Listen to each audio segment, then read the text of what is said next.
Pila may computation o unsaon pagsumada sa 13th month pay. Mandatory kini sa ato ang balaod under Presidential Decree number 851. Ang imong 13th month pay, ingon ani ang pagsumada. 1/12 of your basic salary nga na-earn sud sa usa ka calendar year atong isimplify. Pilay imuhang na income sud sa usa ka tuig divided by 12. Mao na imong 13th month pay.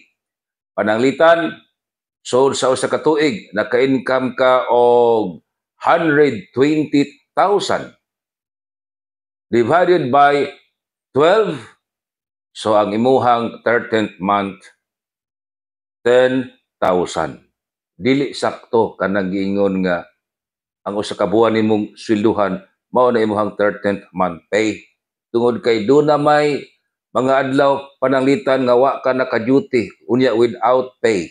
Ang saktong sumada ang imong na income source sa usa ka tuig i-divide og 12.